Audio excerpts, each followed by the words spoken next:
పశ్చిమ బెంగాల్లో ఎస్ఐఆర్ విధుల్లో ఉన్న జ్యుడిషియల్ అధికారులను నిర్బంధించిన ఘటన తీవ్ర వివాదాస్పదమైంది. దీనిని తీవ్రంగా పరిగణించిన సుప్రీంకోర్టు మమతా బెనర్జీ ప్రభుత్వంపై ఆగ్రహాన్ని వ్యక్తం చేసింది. సిబిఐ లేదా ఎన్ఐఏతో దర్యాప్తు జరిపించాలని ఎన్నికల సంఘానికి సూచించింది.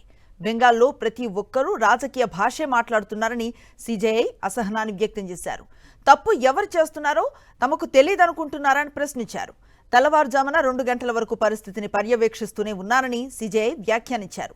జ్యుడిషియల్ అధికారుల భద్రత కల్పించడంతో పాటు సర్ ప్రక్రియకు ఆటంకం కలగకుండా ఉండేందుకు కేంద్ర బలగాలను మోహరించాలని ఈసీని ఆదేశించింది.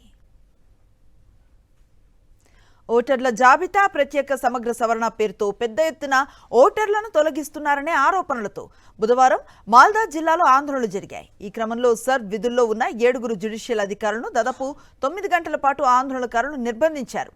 వీరిలో 3 మహిళా అధికారులు కూడా ఉన్నారు. సమాచారం అందుకున్న భద్రతా బలగాలు అర్ధరాత్రి 1 గంట తర్వాత అక్కడకు చేరుకుని జ్యుడిషియల్ అధికారులు రక్షించారు. న్యాయ వ్యవస్థను అడ్డుకునేందుకు ఇది ఉద్దేశపూర్వకంగా చేసిన చర్య అని సిజేఐ జస్టిస్ సూర్యకాంత్ ఆగ్రహించారు. Calcutta high court chief justice, home secretary, డీజీపీకి ఫోన్ చేసినా సాయం ఆలస్యం కావడంపై ఆయన అసహనాన్ని వ్యక్తం చేశారు.